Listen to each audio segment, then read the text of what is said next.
Só completando aqui a pergunta da Thelma, então já faço a sua.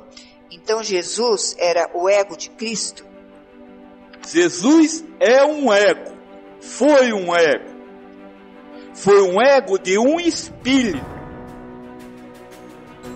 Um espírito que não tem nome, não tem cor, não tem sexo, e não é aquele que vocês chamam de Cristo.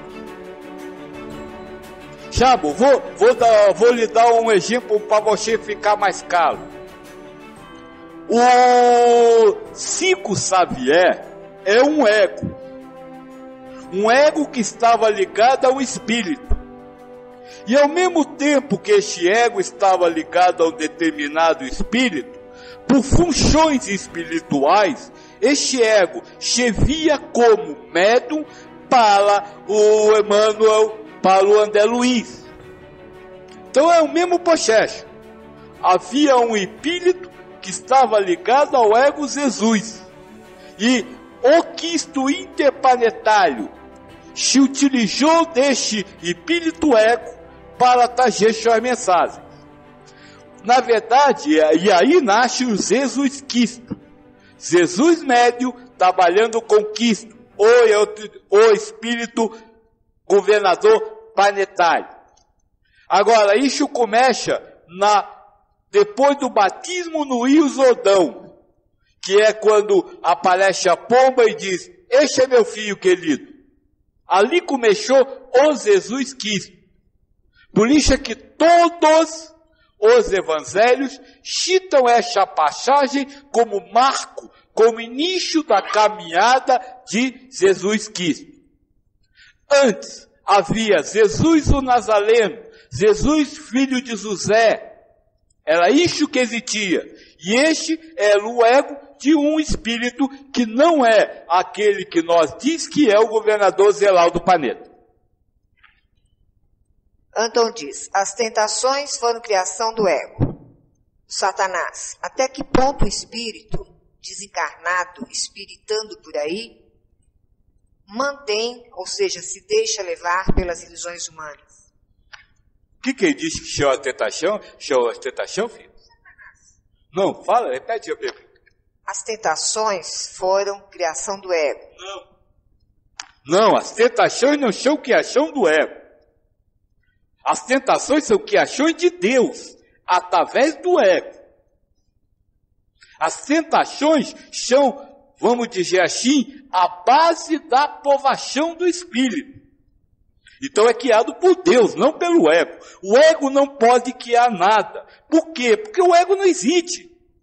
O ego é uma ilusão que Deus cria e que o espírito ilusoriamente acha que é real. Então as tentações são criadas por Deus. O que mais que ele fala? Até que ponto o espírito desencarnado, espiritando por aí, mantém ou se deixa levar pelas ilusões humanas? Depende do que você acredita e como encarnação. Se você acredita em encarnação ligasse a essa carne, eu não saberia lhe responder. Porque para mim, estar na carne ou estar fora dela, tanto faz. Porque afinal de contas a carne não existe. Ela é uma percepção que o ego cria.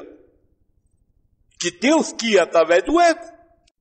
Agora, se você fala em desencarnado como livre da sétima consciência, eu lhe diria que ele está livre da provação. Então ele não vai mais vivenciar a tentação. Veja, primeiro nós precisamos colocar uma coisa. A tentação existe. Essa tentação a que você se refere, existe para o ser humano. Ou seja, para o sétimo grau de consciência de um espírito. Ela não existe para o sexto, para o quinto, para o quarto ou para o terceiro. Agora, para o sexto, para o quinto, para o quarto e para o terceiro, existem outras tentações, porque existem outras provações. Então, essa tentação a que você se refere, as tentações do Cristo no deserto, que não aconteceram, que não existiram, mas é uma parábola para explicar a provação que o Espírito está fazendo, nós vai tudo isso aqui, né?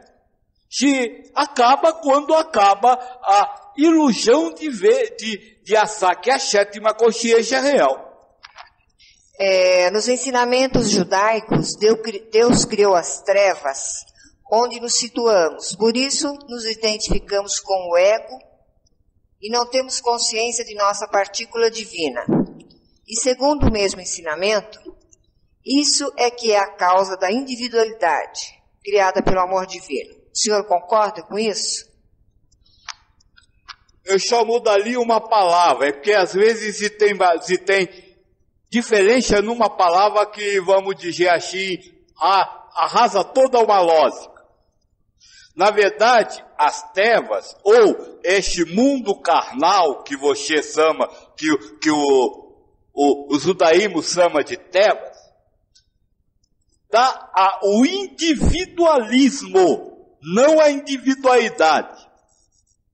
O espírito fora das trevas, ou seja, no reino do céu, com Deus, ele é uma individualidade.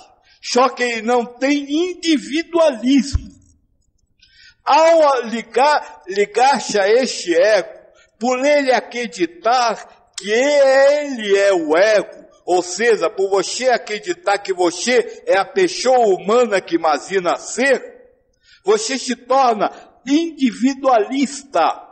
Por quê? Porque a base de formação do ego é o egoísmo. Todo ego humano possui na raiz o egoísmo. Isso é uma informação do Espírito da Verdade.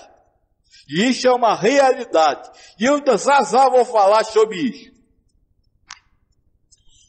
Armando havia perguntado, Cristo então são várias consciências em uma só, é isso? Volta ao exemplo que eu acabei de falar. Não, Cristo é uma individualidade. É um espírito, é um ser espiritual, um ser universal que você chama de Cristo, ao qual você se refere como Cristo. Ele não se chama, não se identifica, porque no mundo espiritual, apesar da individualidade, os espíritos vivem em universalidade e não se identificam, não se separam dos outros. Então, Cristo é um espírito. Agora, ele, para transmitir os ensinamentos, utilizou-se de um outro espírito e de um personagem humano, ego, que servia a esse espírito. Armando, os 7 planos são simbólicos, pois existem muitos estágios entre um plano e outro? Não. Veja.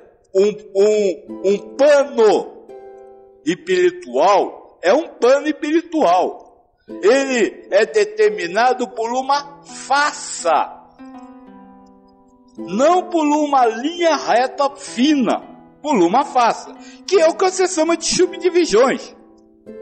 Mas na verdade é um único plano, não importa que espaço esteja dentro deste plano. Agora, moço, eu vou continuar a resposta, apesar de antes ter dito não. Sim, os planos de consciência são simbólicos. Por quê? Porque todos os planos de consciência, com exceção da consciência primária do espírito, não existem. São planos ilusórios de consciência ilusória, que criam realidades ilusórias. Não há plano separando o universo. O universo, nós já conversamos sobre isso, é uno, único e constante. Então o espírito não pode mudar de um plano para outro. Ele está no mesmo plano. Agora ele muda a ilusão que vive. Mas como a ilusão que vive é uma ilusão, ele não muda nada.